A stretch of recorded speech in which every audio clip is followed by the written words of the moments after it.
নমস্কার, কেমন আছেন সবাই? আশা করি সবাই ভালো আছেন। তো সকাল, সকাল একটা রেসিপি দেখাই আপনাদের।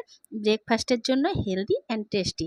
ভীষণ ভালো লাগবে। তো ১ম এই গাজর, শসা, ক্যাপসিকাম, টমেটো, কাঁচা লঙ্কা সবকিছু ভালো করে কুচিয়ে নিয়ে তারপরে একটু মেয়োনিজ আর একটু স্বাদ মতো লবণের সঙ্গে মাখিয়ে রাখলাম।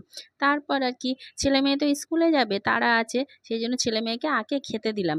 সিদ্ধ ভাত করি প্রতিদিন, আলু সিদ্ধ, ডিম সিদ্ধ ভাত। তো সেটাই ওদেরকে খেতে দিলাম, মাখিয়ে দিলাম মেয়েটাকে, এক গাল দিলাম, তারপর বললাম তুমি খাও। দেখুন কি কুড়কুড়ে মচমচে আওয়াজ দেখেছেন?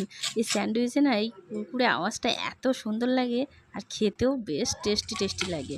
দেখুন ছুরি দিয়ে কাটছি, তাও দেখুন মচমচ করে আওয়াজ হচ্ছে। তো চলুন এবার বানিয়ে নেওয়া যাক। তো প্রথমে মানে ব্রেডগুলোকে তাওয়ার উপরে একটু বাটার দিয়ে বসিয়ে দিলাম। তার উপরে যে মেয়োনিজ দিয়ে সবজিগুলো মাখিয়ে রেখেছিলাম সেটাকে দিয়ে দিলাম। দিয়ে তারপরে একটু চিজ দিয়ে দিলাম।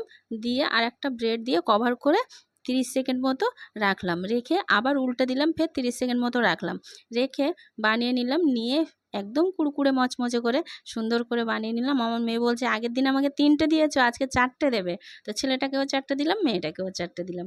দিয়ে ওদেরকে স্কুলে ছেড়ে দিয়ে আসলাম, মানে বাসে তুলে দিয়ে আসলাম। দিয়ে এসে তারপরে আবার আমার তো খাওয়া হয়নি, আমার শাশুড়ি আর উনি তো ভাত খেয়েছেন। তো ও আর খাবে না বলল, তা আমার আর আমার শাশুড়ির জন্য ফের ৪টে ব্রেড ছিল, বানিয়ে নিলাম। বানিয়ে নিয়ে উনি ২ পিস আর আমি ২ পিস, দুটো খেলাম। তা যা দারুণ টেস্টি টেস্টি হয়েছে না খেতে, একবার হলেও না এভাবে বানিয়ে দেখবেন। ব্রেকফাস্টটা না জাস্ট জমে যাবে। বাচ্চা থেকে বয়স্ক পর্যন্ত সবাই ভীষণ খুশি হবে।